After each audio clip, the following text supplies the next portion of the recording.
तृणमूल छात्र परिषद के स्थापना दिवस पर पार्टी सुप्रीमो एवं राज्य की मुख्यमंत्री ममता बनर्जी ने केंद्र की एनडीए सरकार पर जमकर निशाना साधा है। बता दें कि राजधानी कोलकाता में छात्र नेताओं और कार्यकर्ताओं को संबोधित करते हुए ममता बनर्जी ने केंद्र सरकार पर हमला बोलते हुए अपने वक्तव्यों को रखा। भूले ना जाई एवं आपनादेर आमि बोली 2011 सालेर पर थेके राज्येर आय बेड़ेছে प्राय 5.5 गुण। एत बिरोधिता सत्त्वेও आमादेर सरकार दारिद्र्य दूरीकरण जेटा जे कोनो सामाजिक संस्कारेर मापकाठी आमादेर शरीरेर जेमन आमरा लिपिड प्रोफाइल करी आमरा देखी हिमोग्लोबिन कत ब्लाड सुगार कत कोलेस्टेरल कत लिभारेर फांकशन की HDL कत LDL कत SGPT कत SGOT कत जेमन शरीरेर एकटा मापकाठी आछे तेमनि मने राखबेन दारिद्र्य सीमा होच्छे सबचेये बड़ मापकाठी सामाजिक उन्नयनेर क्षेत्रे। आमरा सेखाने 2013 থেকে 23 सालेर मध्य 1,72,00,000 मानुषके दारिद्र्य सीमार उपरे निये एसेछि। अर्थात तारा এখন এই সংখ্যাটা 2 কোটি হয়ে গেছে, 2 কোটির উপর হয়ে যাবে, যেটা ভারতবর্ষে সর্বোচ্চ শ্রেষ্ঠ।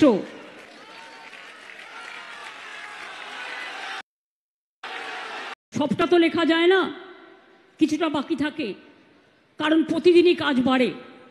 তা সত্ত্বেও বলি, আপনারা জানেন বাংলায় যারা বলেছিল বিজেপি সরকার প্রতি বছরে 2 কোটি লোকের চাকরি দেবে, তারা প্রতি বছরে কত কোটি লোকের চাকরি খেয়েছেন এই 14 বছরে? আর আমাদের আমলে আমরা কিন্তু 2 কোটি লোকের চাকরি দিয়েছি এবং আমরা অনেক কর্মসংস্থান করেছি। মনে রাখবেন, নীতি আয়োগ পর্যন্ত, এটা আমি বলছি না, নীতি আয়োগ বলছেন, সেন্ট্রাল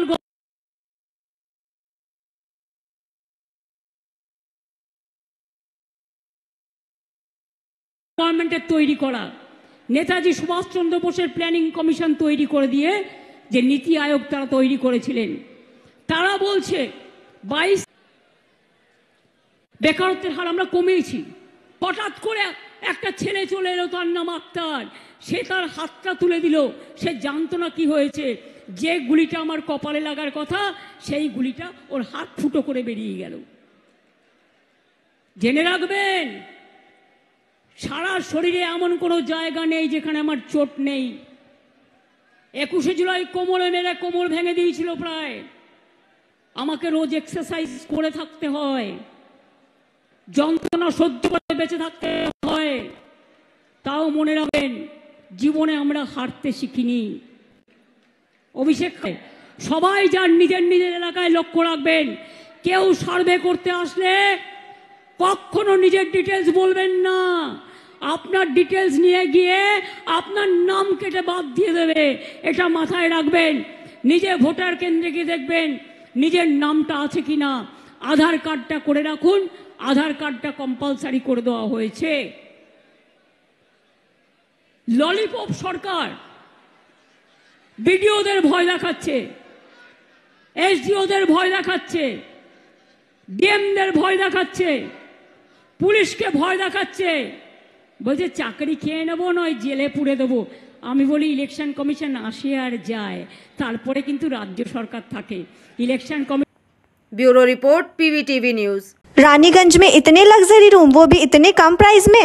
मैं बात कर रही हूँ रानीगंज के NSD रोड में लोकेटेड होटल अतिथि इन के बारे में। यहाँ पे आपको फैमिली, फ्रेंड्स और कॉर्पोरेट के लिए रूम्स मिल जाएंगे, वो भी सिर्फ 1500 स्टार्टिंग प्राइस में। यहाँ पे आपको super deluxe room, Dulux room, regular room के साथ साथ प्योर वेज रेस्टोरेंट, जहाँ से आप अपने रूम तक टेस्टी फूड ऑर्डर्स कर सकते हैं। ये होटल हाइजीनिक और क्लीन होने के साथ साथ 27 हेल्पिंग फैसिलिटी भी देती है। High speed wifi, TV with fully AC interior, 24/7 room service, good ambience, clean cupboards, separate geyser facilities, clean washrooms, smoking area. अगर आपका भी प्लान है रानीगंज में स्टे करने के लिए, तो आपके लिए ये एक अच्छा ऑप्शन हो सकता है। आप यहाँ पर रूम ऑनलाइन प्लेटफॉर्म मेक माई ट्रिप से भी बुक कर सकते हैं। अगर आप मेरी वीडियो दिखाते हैं तो आपको मिलेगा एक्स्ट्रा 20% ऑफ। अतिथि इन होटल आपको रानीगंज स्टेशन से 5 मिनट वॉकिंग डिस्टेंस पे मिल जाएगा। और इन्फॉर्मेशन के लिए आप इन्हें कॉल भी कर सकते हैं। Thank you for watching.